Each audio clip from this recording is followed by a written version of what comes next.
أعوذ بالله من الشيطان الرجيم. بسم الله الرحمن الرحيم. ولقد يسرنا القرآن للذكر فهل من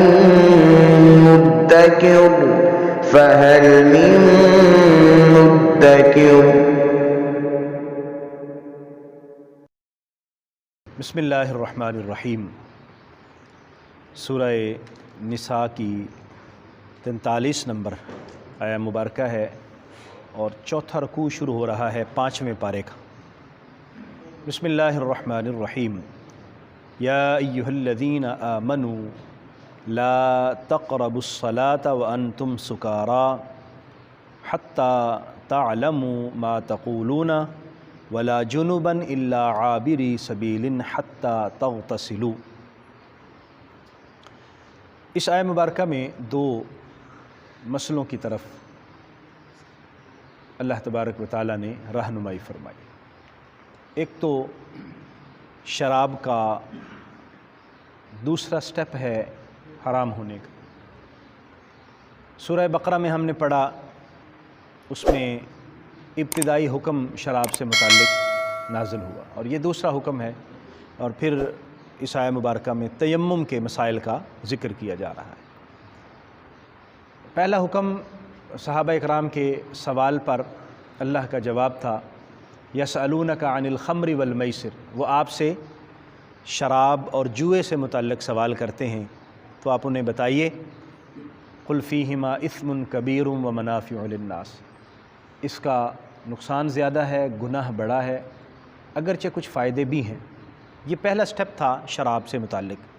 اور پھر دوسرا یہاں پر ہوا یوں کہ کچھ صحابہ کرام نے ایک جگہ دعوت میں جمع تھے، کھانا کھایا. کیونکہ شراب حرام نہیں ہوئی تھی، انہوں نے استعمال کی، پی، اور اس کے بعد نماز کا ٹائم ہو گیا، نماز شروع کی. تو کسی ساتھی نے تلاوت کرتے ہوئے قل یا ایہا الکافرون لا اعبد، لا کی جگہ اعبد کہہ دیا، یعنی لا نہیں کہا.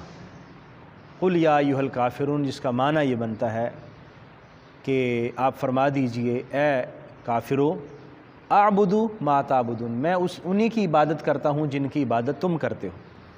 حالانکہ آیت ہے لا اعبد ما تعبدون، میں ان کی عبادت نہیں کرتا جن کی تم کرتے ہو، یعنی جن بتوں کو تم پوجتے ہو میں انہیں نہیں پوجتا. تو چونکہ نشے کی کیفیت تھی اس وجہ سے غلط پڑا گیا. تو یہ آیہ مبارکہ نازل ہوئی کہ جب تم نشے کی حالت میں ہو تو نماز کے قریب مت جایا کرو. تو یہ دوسرا سٹیپ تھا اس کے حرام ہونے سے متعلق. اور پھر آگے 7ویں پارے میں اس کا مکمل حرام ہونے کا حکم بیان فرما دیا گیا. تو اصول یہ ہوتا ہے کہ آخری جو حتمی حکم ہوتا ہے اس پر عمل کیا جاتا ہے. قرآن کی اس آیت مبارکہ کوئی دیکھ کر وہ کہے کہ صرف نماز کا منع ہے کہ نماز کے قریب نہیں جانا، شراب کی حالت میں یا نشے کی حالت میں نماز کے قریب نہیں جانا، ویسے کوئی مسئلہ نہیں ہے، تو ایسا نہیں ہے. یہ ذہن میں رکھیے کہ کوئی شخص بھی ظاہری ایک آیت کو پڑھ کے مکمل حکم بیان نہ کرے جب تک کہ اس کی ساری تفصیلات اس کے علم میں نہ ہو. حضرت مولا علی شیر خدا رضی اللہ تعالی عنہ آپ مبلغین سے استفسار فرمایا کرتے تھے کہ کیا تمہیں ناسخ و منسوخ کا علم ہے؟ جو تبلیغ کرتے تھے، جو واعظ و نصیحت کرتے انہیں پوچھتے تمہیں ناسخ اور منسوخ کا علم ہے؟ کون سا حکم پہلے تھا اور پھر بعد میں کون سا ناسخ حکم آیا جس نے اس کو منسوخ کر دیا؟ اگر تو وہ جانتا ہوتا تو آپ اسے تبلیغ کرنے کی، واعظ و نصیحت کرنے کی اجازت دیتے، اور اگر وہ نہ جانتا ہوتا تو آپ اس کو منع کر دیتے کہ تمہیں علم نہیں ہے، ہو سکتا ہے وہ حکم منسوخ ہو چکا ہو اور تم اس کو بیان کر رہے ہو، جس طرح کہ یہاں پر. اس لیے ان تمام چیزوں کو دیکھ کر سمجھ کر کوئی مسئلہ بیان کرنا چاہیے جب تک کہ حتمی طور پر کنفرم اس کا علم نہ ہو. یا ایھا الذین آمنوا، اے ایمان والو، لا تقربوا الصلاۃ، تم نماز کے قریب مت جاؤ، وانتم سکارى، جب تم نشے کی حالت میں ہو، یعنی تم نشے کی حالت میں ہو تو نماز کے قریب مت جاؤ.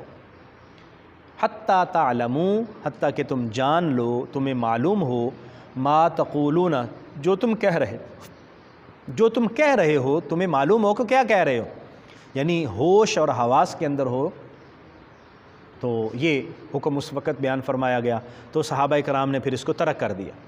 اب جو پہلے لوگ پیتے، چونکہ بھی حرام نہیں ہوئی تھی تو جائز تھی، تو جو لوگ استعمال کرتے وہ فجر کے بعد زیادہ وقفہ ہوتا ظہر تک تو اس وقت استعمال کر لیتے، یا رات کو عشاء کے بعد فجر تک زیادہ وقفہ ہوتا تو استعمال کر لے، یعنی آہستہ آہستہ بتدریج اس کو حرام فرمایا گیا۔ اور جب اللہ تعالیٰ نے حکم فرمایا انما الخمر والمیسر والانصاب والازلام رجس من عمل الشیطان فاجتنبوہ، بس اب چھوڑ دو، اجتناب کرو، اس کو ترک کر دو۔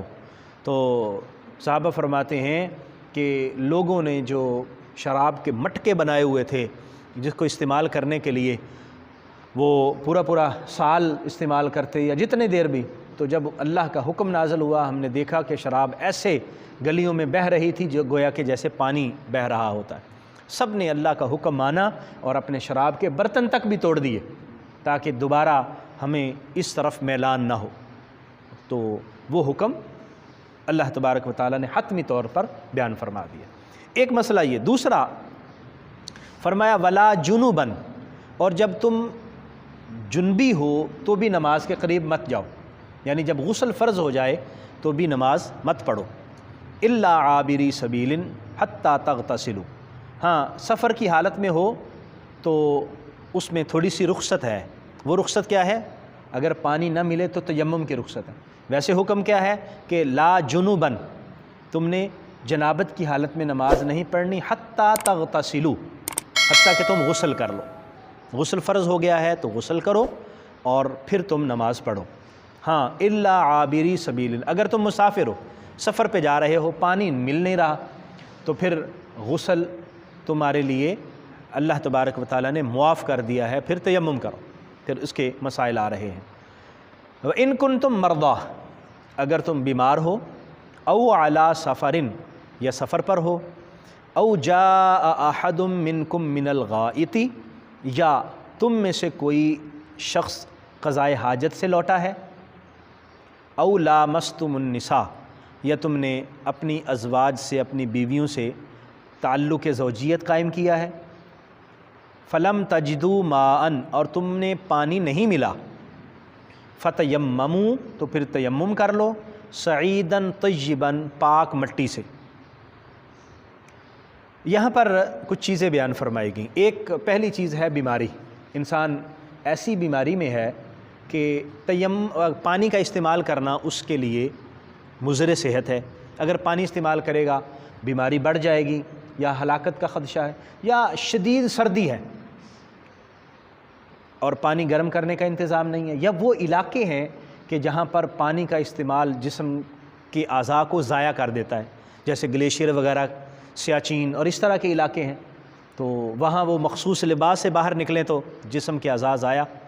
اس طرح کی کوئی بھی صورتحال ہے، بیماری ایسی ہے کہ آدمی غسل ہے یا وضو ہے وہ نہیں کر پا رہا، او علی سفر، یا سفر کی حالت میں ہے اور پانی نہیں مل رہا۔ ہاں سفر کا مطلب یہ ہے کہ سفر میں بھی پانی نہ ملے، یعنی اگر سفر میں پانی آسانی سے مل رہا ہے، جیسے ہمارے ہاں انتظام ہوتے ہیں، اکثر رستے میں ہم جاتے ہیں، کسی پیٹرول پمپ پہ ٹھہر گئے، وہاں پر وضو کا انتظام موجود ہوتا ہے، کسی جگہ پر ٹھہر گئے تو وضو کا انتظام وہاں آپ کر سکتے ہیں۔ لیکن بعض اوقات سفر کی ایسی حالت ہے کہ آدمی کے لیے وضو کا انتظام نہیں ہے، پانی نہیں ہے۔ مثلا مجھے یاد ہے کہ ایک مرتبہ ہم لورا لائی سے کوئٹہ جا رہے تھے، تو رستے میں ایک جگہ پر بس رکی تو وہاں پانی نہیں تھا، بڑی کوشش کی، پانی نہیں ملا۔ تو اب ایسی صورتحال ہے وہاں پانی کی، یعنی بلوچستان کے بہت سارے ایسے علاقے ہیں کہ سفر کے دوران، اسی طرح یہ تھر کے علاقے جو ریگستان کے علاقے ہیں وہاں پانی کی صورتحال نہیں ہے۔ تو یہ صورتحال ہو سکتی ہے ہمارے لیے آج کے دور میں بھی۔ اس وقت تو بالکل عام سی صورتحال تھی کہ سارے صحرائی علاقے تھے، سارے پتھریلے علاقے تھے، کہیں چشمہ موجود ہے تو پانی ہے، نہیں ہے تو نہیں ہے۔ فرمایا پانی نہیں ہے، سفر کی حالت میں ہے اور پانی نہیں ہے، او جاء احد منکم من الغائط، قضائے حاجت کی ہے، پانی نہیں ملا، او لامستم النساء، یا غسل فرض ہو گیا ہے، بیوی سے تعلق قائم کیا ہے تو پانی نہیں ملا، یا بیماری ہے، تو ان ساری صورتوں میں کیا فرمایا؟ تیمم کرو۔ تیمم کیا ہے؟ تیمم دو چیزیں ہیں، اگر تیسری بھی ساتھ شامل کر لیں تو وہ بھی ضروری ہے، وہ ہے نیت کرنا، یعنی آپ نے پاک ہونے کی نیت کرنی ہے۔ وہ کیا دو چیزیں ہیں؟ فَامْسَحُوا بِوُجُوهِكُمْ، ایک تو اپنے چہروں کا مسح کرو، وَأَيْدِيكُمْ، اور اپنے ہاتھوں کا مسح کرو۔ یہ دو تیمم کے فرض ہیں، یعنی چہرے کا مسح کرنا اور ہاتھوں کا مسح کرنا۔ غسل فرض ہو تب بھی یہی ہے، اور وضو فرض ہو تب بھی یہی ہے۔ یعنی ایسا نہیں ہے کہ غسل کے لیے پورے جسم پر مٹی ملی جائے گی جس طرح کہ ہم پورے جسم پر پانی بہاتے ہیں، ایسا نہیں۔ تیمم وضو کے لیے ہو یا غسل، دونوں صورتوں میں غسل فرض ہو یا وضو فرض ہو تو یہی طریقہ ہے۔ اس کا طریقہ کار یہ ہے کہ آپ جہاں پر مٹی موجود ہے یا زمین کی کوئی جنس کی چیز موجود ہے، ریت ہے یا اس طرح کی کوئی چیز موجود ہے، تو آپ وہاں پر اپنے دونوں ہاتھوں کو زمین پر ماریں۔ اگر مٹی زیادہ لگی ہے تو آپ ایسے جھاڑ سکتے ہیں، جھاڑ کے اس کو اپنے منہ پر مسح کر لیں، پورا اچھی طرح پورے منہ کا مسح کر لیں، ٹھیک ہے؟ بس یہ منہ کا ہو گیا۔ پھر دوبارہ مٹی پہ ماریں، مٹی زیادہ لگی ہے جھاڑ لیں، اور پھر آپ نے اپنے بازوؤں کا یہ 3 حصے کر لیں، ایک انگلیوں والا حصہ ہے، ایک ہتھیلی والا اور ایک انگوٹھے والا۔ تو انگلیوں کو یہاں سے شروع کریں، انگلیوں کے نیچے سے کونی تک آ جائیں، یہ نیچے والا حصہ ہو گیا، اس کا مسح ہو گیا۔ اب یہ حصہ ہے اور اوپر والا، اس کو پھر اوپر والے حصے پہ ایسے کر لیں، انگوٹھے کو بچا کے رکھیں اور انگوٹھے کے پیچھے اس کو مکمل کر لیں۔ یہ ایک بازو کا مسح ہو گیا۔ پھر دوسرے کا بھی اسی طرح ایسے لیتے جائیں، اور پھر جو ہتھیلی ہے اس کو اوپر والے حصے پر اور انگوٹھے کو اس سے پیچھے، تو اس طرح پورے کے پورے جو ہے وہ بازو کا مسح ہو گیا۔ تو یہ چہرے کا مسح اور بازو کا مسح، یہ تیمم کے 2 رکن ہیں جس کو ادا کرنا ہے۔ اگر غسل فرض ہو تب بھی یہی ہے، وضو فرض ہو تب بھی یہی ہے۔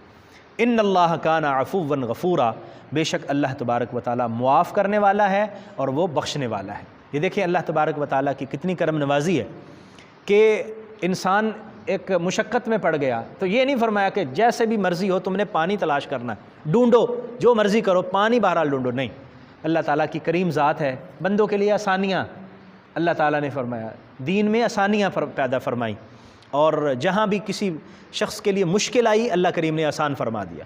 دین کو ہم نے کہا جی دین بڑا مشکل ہے، اتنا ایسا نہیں ہے، اللہ تبارک و تعالیٰ نے آسانیاں، ان الدین یسر، نبی کریم صلی اللہ علیہ وسلم نے فرمایا یسروا ولا تعسروا، آسانیاں پیدا کرو، مشکلیں پیدا نہ کرو، یسروا۔ تو یہ آسانی ہے۔ نبی کریم صلی اللہ تعالیٰ علیہ وآلہ وسلم ایک مرتبہ سفر پر تشریف لے گئے تو وہاں ایسا ہوا کہ حضرت سید عائشہ صدیقہ رضی اللہ تعالیٰ عنہ کا ہار گم ہو گیا، تو صحابہ کرام کو وہاں رکنا پڑا۔ تو وہاں پانی نہیں تھا، تھوڑا سا آگے چلتے تو وہاں پر کو پانی کی صورتحال تھی، لیکن وہاں نہیں تھا۔ نماز کا وقت ہو گیا تو حضور صلی اللہ علیہ وسلم نے فرمایا کہ ہار کو تلاش کیجئے، اور ہار کو تلاش کرتے ہوئے وقت زیادہ ہو گیا اور پانی موجود نہیں تھا، نماز کا وقت ہو گیا، تو پھر اس وقت یہ آیہ مبارکہ نازل ہوئی، اللہ تبارک و تعالیٰ نے فرمایا کہ اب تیمم کرو۔ تو صحابہ کرام فرمایا کرتے تھے اللہ کریم حضرت عائشہ صدیقہ پر فضل فرمائے، کرم کرے، ان کا ہار گم نہ ہوتا تو شاید ہمارے لیے یہ آسانی والی آیت نازل نہ ہوتی۔ یعنی اللہ تعالیٰ نے وہ دیکھیں ہار گم ہوا تو اس میں بھی امت کے لیے آسانی نکل آئی۔ اور ایک صحابی فرماتے ہیں اے آل ابو بکر، اے ابو بکر کے گھرانے، یہ تمہارا پہلا احسان نہیں ہے ہم پر، تمہاری وجہ سے اللہ نے بڑے احسان فرمائے ہم پر۔